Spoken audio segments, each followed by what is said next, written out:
Hey everyone, Mango7Roll here. How we doing today? Welcome to another episode of Epic 7, and this is the balance adjustment preview for the 23rd of November in 2023. I'm excited. Do note, this is the second time I'm recording this video.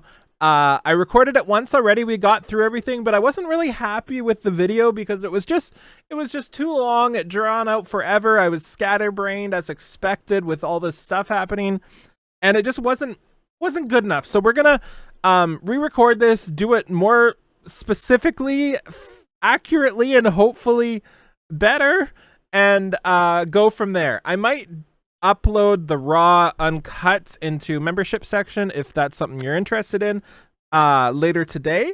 But for now, this is it. So the balance patch, first glance, not what I wanted. Not at all what I wanted. I say that with Aramintha there. I am absolutely stoked to see Aramintha there, but I'm sure everybody else isn't because she's been changed so many times, and I don't think she needs anything. She's an absolute monster right now. I love her, and I'm worried they're going to make her worse, basically, which they didn't, because I do know what they did to her already, but it wasn't... We'll talk about that more later. Lone Crescent Bellona, who I thought was fantastic, but we'll see if they can make her better, and they can. Death Dealer Ray, Benevolent Roman, and Serila, and then the two artifacts, Bastion of Perlusia, Durandal, and Sleep. So, overall, it's a very lackluster balance patch for me, just before we get into this, just because the targets are so small. But the thing you need to consider is they basically had their world flipped upside down this last week. Like, have you played World Flipper, the game? They were probably, like, playing it and accidentally flipped Smilegate's headquarters with all the changes they had to make. So my guess is this balance patch looked a lot different than any other, lot different than what we got. But they couldn't skip the balance patch because they promised to release balance patch every X amount of weeks, and they're already kind of pissing people off with that, right? Like, people want them faster. So I think that's what happened here. So I'm not going to be too critical, but let's just talk about this. So Lone Crescent Bellona, when I used her, I had one major problem. That was I basically, after I used my skill 3 for like 2 turns after, however long it takes to be able to skill 3 again, I always felt a little bit weak, especially there was like 1 or 2 turns there where you felt like you just weren't doing anything, and they seem to change this. So the way they did this was making it so her soul burn is no longer for her skill 3. It is now for her skill 1. It does increase damage dealt for 10 souls, so it's something you can use quite regularly. And they also gave her 5 extra fighting spirit on her waxing crescent here. And then for the quixotic crescent, they basically lowered the cooldown, lowered the soul and fighting spirit gained, increase the damage dealt, so that is pretty sick as well. Always happy with damage dealt, because we took away this here, so it's no longer dependent on if she has a buff as well. So the general idea behind this change was to have it so she can have a major impact with her skill 3, and then again have another major impact with her skill 1 the turn after, or if you're feeling really spicy, could be the next 2 turns after, and then you'll be up with your skill 3 again. Before, it was like too many turn 1s, you know? And then Death Dealer Ray. This is the one I have no idea about. I'm going to be honest here. I don't know Death Dealer Ray. When I find a new character in a game that I want, and it's something rare and stupid like an ML5, and I don't get them, I get pissy. I get super pissy. You know when a cat's just angry at you? I kind of get like that with the character. And the character doesn't know why you're angry with them, but the cat's just sitting there plotting. That's kind of me in terms of ML5s that I don't get. I don't look at their skills, especially if I don't fight them regularly, right? And I don't participate in RTA, so it doesn't matter. And when I do run into them, it's more fun because I don't know what's going to happen. So here we go. So I'm not going to read all this out, but reading this, they did a few things. Number 1, they took away his focus.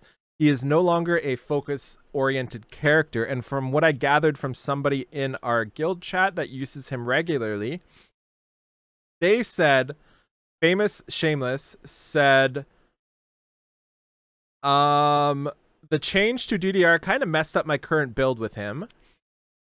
He's not based on focus anymore, so his S3 is usable immediately, which means you want him as fast as possible to take advantage of his extra turn and CR push. So Before they had a very slow one, and now they have a very, very, well, now they'll have to have a very fast one, because you previously couldn't use Cloud of Death right off the bat. Now you can. It's a 5-turn cooldown.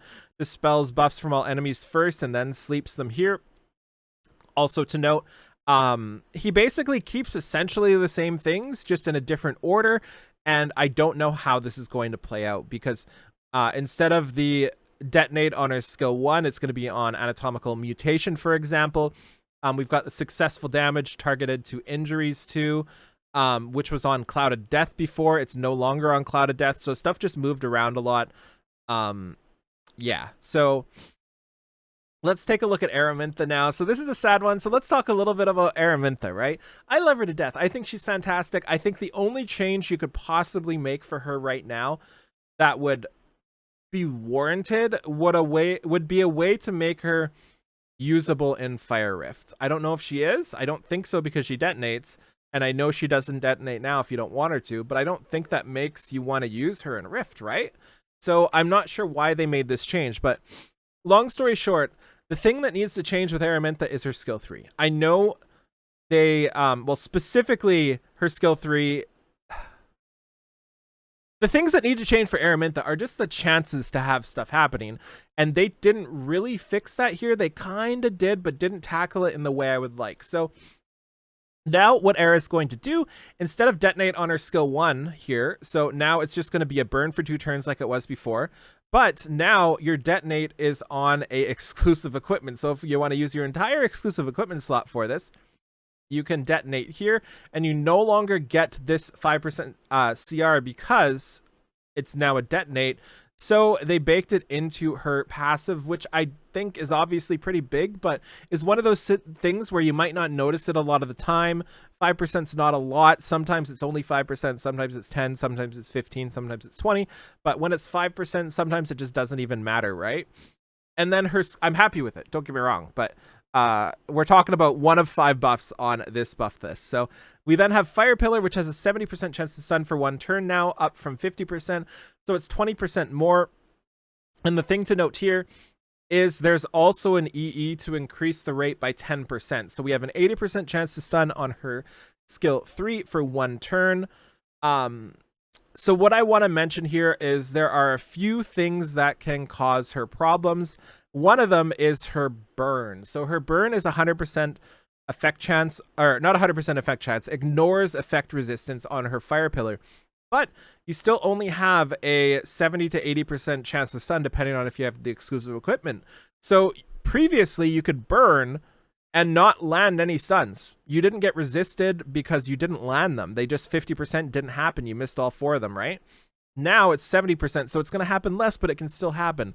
I think they should have made the burn effect chance 100%.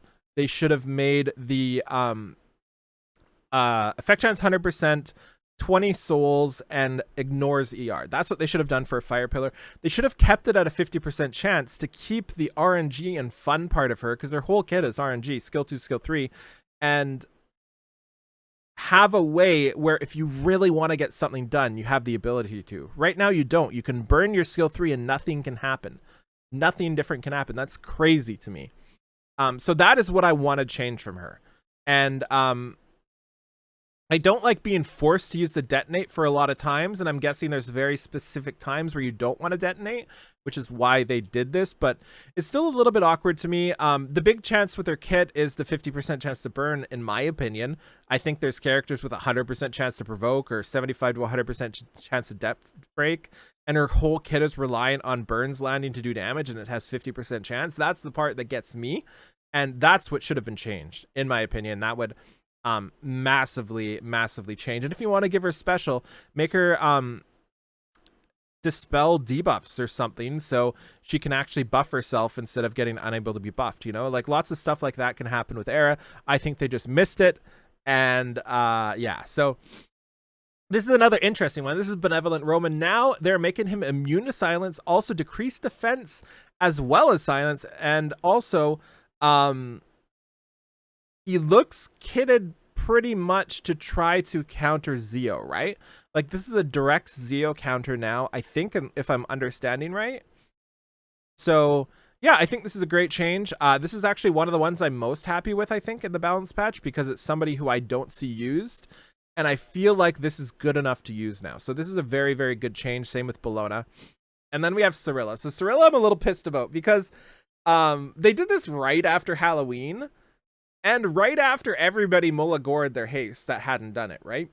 So a lot of people are saying, well, a lot of people in my guild are saying that Serila can and will or should replace haste in Rift, which means everybody who just mulleted them is now shorter on mulla for haste. But I'm happy I mulleted him, because now I get to use them more. But now I don't have the mullas for Serila, and I would love to use Serila on the team. So I also know she burns as well, which can combine well with Era for a lot of burns.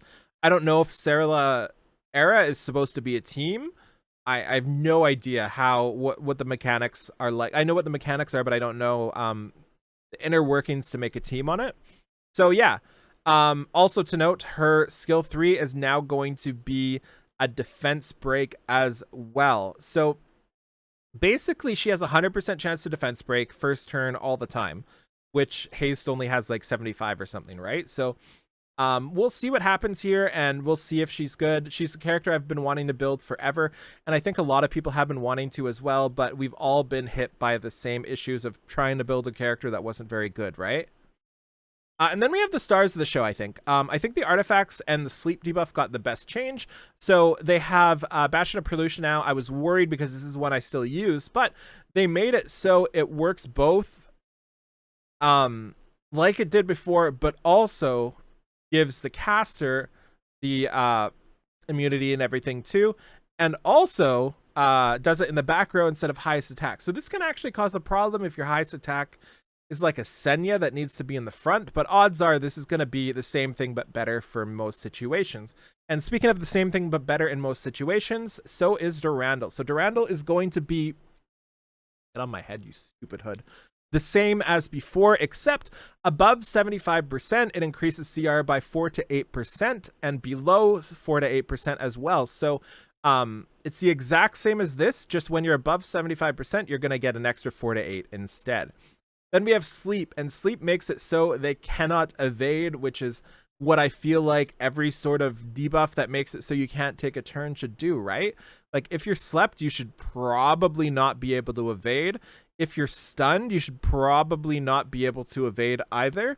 Yeah, so that's the balance patch here. We're going to leave it here. I just wanted to keep it quick and concise for y'all. Hopefully you enjoy this. I think it was a pretty decent balance patch considering what went down recently, right? That's what you have to consider. You can't expect perfection right after that happened, because I guarantee you there's units here that are not here, and maybe something like Aramintha and Serila and Roman weren't supposed to be changed today. Like, maybe these are all 5 new people compared to before. Like, I would imagine Lone Crescent, Bellona, and Benevolent Roman were in there, thinking about it, and Death Dealer Ray, but I feel like the 2 others didn't get big enough changes for them to be planned, if that makes sense, right? So yeah, I expect a lot more in the next one, and I think people are not going to be happy with this, but I think we should be at least accepting. So thank you so much for watching. Feel free to like, comment, subscribe as always, and I'll talk to you later. Bye, everybody.